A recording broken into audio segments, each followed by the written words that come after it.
Si crees que has escuchado historias de terror, piénsalo 2 veces. Lo que estás a punto de conocer no es una simple leyenda, no es un cuento para asustar niños, es real. Y cuando termines de verlo, algo dentro de ti cambiará para siempre. Antes de seguir, te haré una advertencia. Si estás solo, cierra bien las puertas. Si hay algún espejo cerca, no mires demasiado tiempo. Y sobre todo, si escuchas que alguien te llama por tu nombre cuando no hay nadie cerca, no respondas. Esta es la historia que el ejército nunca quiso contar, de soldados que marcharon hacia la oscuridad y nunca volvieron. Prepárate, porque esta es la peor historia que habrás escuchado jamás.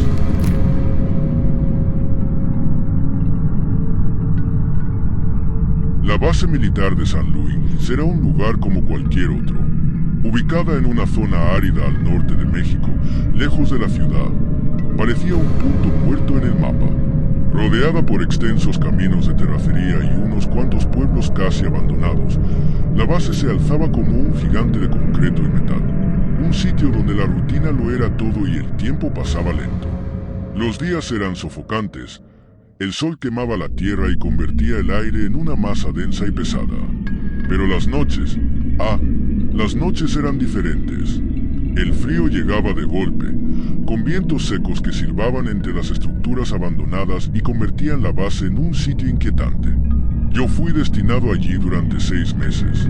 Al principio, me pareció un trabajo fácil, rondas de vigilancia, entrenamiento físico, armas limpias y todo en orden. Pero había algo en la base que no terminaba de encajar. Un detalle sutil que, al principio, no supe nombrar, pero que con el tiempo se hizo evidente. El cuartel tenía historias. Las escuchabas en los pasillos, en la cantina, en las noches de guardia. Cuentos sobre soldados desaparecidos, sobre luces que se encendían en edificios vacíos, sobre sombras que se movían donde no debía haber nadie. Y sobre todo, había un rumor constante sobre el Bloque 7. El Bloque 7 estaba en la zona más antigua de la base, un edificio alargado y polvoriento, con ventanas rotas y puertas corroídas por el tiempo. Se suponía que había sido usado en la década de los 90 como dormitorios y área de entrenamiento, pero llevaba años cerrado. La historia decía que, una noche, un grupo de soldados quedó atrapado dentro del bloque tras un accidente con gas. Nunca encontraron sus cuerpos, al menos no completos. Nadie quería hacer guardia cerca de esa zona. Y por desgracia, aquella noche me tocó a mí. El clima estaba extraño. Durante el día, el sol había estado más pálido de lo normal, cubierto por nubes bajas que parecían aplastar el horizonte. Cuando cayó la noche, el frío fue más intenso que nunca. Algo se sentía mal, pero no supe decir qué era. Mi compañero de guardia, el cabo Ramírez, tampoco estaba tranquilo. Caminaba con los hombros tensos, sujetando su rifle con más fuerza de la necesaria. «Hoy está raro el aire», dijo en voz baja. Asentí. A lo lejos, la base parecía muerta. No se oían los ruidos habituales de la noche. No había grillos, no había viento. Solo un silencio hueco que te hacía escuchar tu propia respiración demasiado fuerte. Cuando llegamos al bloque 7, lo vi de cerca por primera vez. La pintura de las paredes estaba descascarada y las ventanas estaban cubiertas con tablas viejas. En la entrada, una cadena oxidada colgaba del portón, pero no tenía candado. Y entonces lo oímos. Un golpe seco, como si alguien hubiera dejado caer algo pesado dentro del edificio. Nos miramos. Ninguno dijo nada. Solo encendimos las linternas y nos acercamos. La puerta crujió cuando la empujamos. Dentro, el aire era aún más frío. El pasillo estaba oscuro y el suelo cubierto de polvo. No había rastro de nadie, pero el olor a humedad y metal oxidado me revolvió el estómago. Y entonces vimos las huellas, marcadas en el polvo, perfectamente definidas. Unas botas militares. Alguien había caminado por ahí. Hacía poco. Aquí no debería haber nadie, susurré. Ramírez tragó saliva. Seguimos las huellas con el corazón latiéndonos en los oídos. Nos llevaron hasta una puerta entreabierta. Dentro, la habitación estaba casi vacía. Solo quedaba un viejo escritorio y algunas literas oxidadas contra la pared. Pero lo más extraño fue la fotografía. Encima del escritorio, enmarcada en cristal roto, había una vieja foto de un grupo de soldados. Sus uniformes eran de otra época, los rostros jóvenes, serios. Pero había algo mal en la imagen. Un rostro estaba tachado con algo oscuro, y el nombre debajo del retrato era el de Ramírez. El mismo nombre, la misma inicial, la misma unidad. Nos miramos sin entender. Él no sabía quiénes eran esos hombres. Nunca había estado en ese grupo.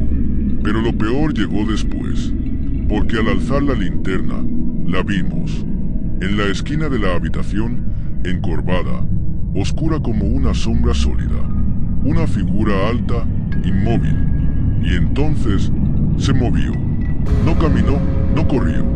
Simplemente apareció más cerca, sin hacer ruido. Ramírez gritó y disparó. El estallido del rifle retumbó en el cuarto, pero la figura no se inmutó. Y luego, la voz, pero no salió de su boca, sino de todas partes. Nos dejaron aquí. El sonido me heló la sangre. Sentí que el aire me faltaba, que el frío me atravesaba la piel. Ramírez jadeó y me jaló del brazo. Corrimos. Nos lanzamos fuera de la habitación. Atravesamos el pasillo sin mirar atrás. Los pasos resonaban detrás de nosotros, pesados, lentos. Salimos del bloque 7 y cerramos la puerta de golpe. El silencio regresó. No volvimos a hablar de esa noche. Al día siguiente, el comandante nos llamó. Alguien había reportado los disparos y quería explicaciones. Le contamos todo. No dijo nada. Solo nos miró con seriedad y después, en voz baja, dijo algo que nunca olvidaré. Lo que vieron no fue el primero, y no será el último. Después de aquella noche en el bloque 7, Ramírez y yo intentamos seguir con nuestras vidas dentro del cuartel. Pero algo en nosotros había cambiado. No era solo el miedo de lo que habíamos visto, era la sensación de que algo nos seguía observando, incluso a plena luz del día. No fuimos los primeros en vivirlo. No tardamos en darnos cuenta de que otros soldados también habían tenido experiencias similares. No todos querían hablar, pero los que lo hacían con una mezcla de resignación y temor. La base de San Luis tenía una historia que nadie quería contar en voz alta. Y lo peor es que algunos nunca lograron salir con vida. Una noche, mientras fumábamos en la zona de descanso, un sargento mayor llamado Velázquez se nos acercó. Era un hombre curtido por la guerra, con cicatrices en el rostro y un aire de alguien que había visto demasiado. Se sentó junto a nosotros y soltó un largo suspiro antes de hablar. Así que ustedes también lo vieron, ¿verdad? Nos quedamos en silencio. No son los primeros, continuó. Pero cuéntenme, ¿escucharon la voz? Ramírez apretó la mandíbula y asintió. Velázquez encendió un cigarro y miró hacia la nada. Esto empezó hace mucho, desde que la base se construyó en los años 70. Este lugar no siempre fue militar. Antes, era un sitio de pruebas, un laboratorio del gobierno. Se hacían experimentos con prisioneros de guerra, con desertores, con cualquiera que pudieran usar como conejillo de indias. Se dice que probaron armas biológicas, drogas experimentales y que algo salió mal. Nos miró con una expresión sombría. Los hombres empezaron a desaparecer. Primero, uno o dos. Luego, grupos enteros. Los cuerpos nunca aparecían. Simplemente, se los tragaba la tierra. Se quedó en silencio un momento, como si recordara algo doloroso. Hace 10 años, enviaron a un escuadrón a patrullar el desierto. Una simple misión de reconocimiento. 5 hombres. Tenían que regresar en 3 horas. Nunca volvieron. ¿Desaparecieron? Pregunté. Velázquez asintió. Los buscamos por días. Helicópteros helicópteros, perros, todo. Y no había ni un solo rastro de ellos. Hasta que, una semana después, algo apareció. Hizo una pausa, como si estuviera eligiendo bien sus palabras. Un soldado, solo uno, el cabo Méndez. ¿Sobrevivió?, preguntó Ramírez. Sobrevivir no es la palabra correcta. Nos miró con una seriedad escalofriante. Lo encontraron a 30 kilómetros de la base, en medio del desierto. Caminaba desnudo, deshidratado, sin recordar quién era. Pero lo peor era su rostro. ¿Qué tenía? Susurré.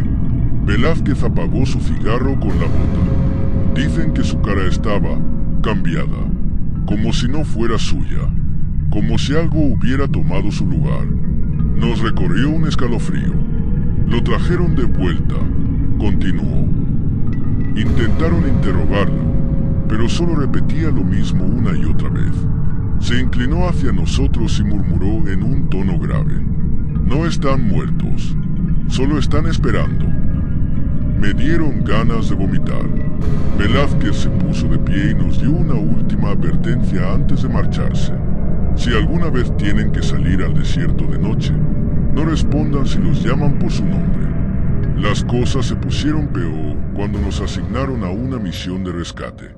Un convoy con suministros había desaparecido en la carretera que conectaba la base con un pueblo cercano. 8 soldados iban en los camiones. Se suponía que debían haber llegado a su destino en menos de 2 horas, pero después de 3, el radio quedó en silencio. No hubo explosiones, no hubo señales de ataque, simplemente dejaron de existir. Nos enviaron a buscarlos en vehículos artillados. Cuando llegamos al último punto donde los habían localizado, vimos los camiones, pero no había nadie dentro. El motor seguía encendido. Las luces de los faros iluminaban la carretera desierta. Los rifles de los soldados estaban tirados en el suelo, como si hubieran sido abandonados a toda prisa. Pero no había sangre, no había cuerpos, solo un silencio sepulcral. Ramírez bajó del vehículo y avanzó con cautela. Yo lo seguí con el arma en alto, sintiendo un sudor frío en la espalda. Y entonces vimos las huellas. Se alejaban del camión, como si los soldados hubieran bajado y caminado en la misma dirección, uno detrás de otro, sin pelear, sin correr, como si hubieran seguido a alguien o a algo. Nos miramos sin saber qué hacer, y entonces el radio crujió. Nos dejaron aquí. Esa maldita voz. Ramírez me jaló del brazo y corrimos de vuelta a los vehículos. Los camiones quedaron ahí. Nadie quiso moverlos. Nunca encontramos a esos soldados. Después de aquello, pedí mi traslado. No fui el único. Ramírez también se fue. Nunca volvimos a hablar de lo que vivimos en la base de San Luis. Pero a veces, cuando paso cerca de un edificio abandonado, siento el mismo frío recorrer mi cuerpo. Y hay noches en las que, en mis sueños, vuelvo a escuchar esa voz. Nos dejaron aquí.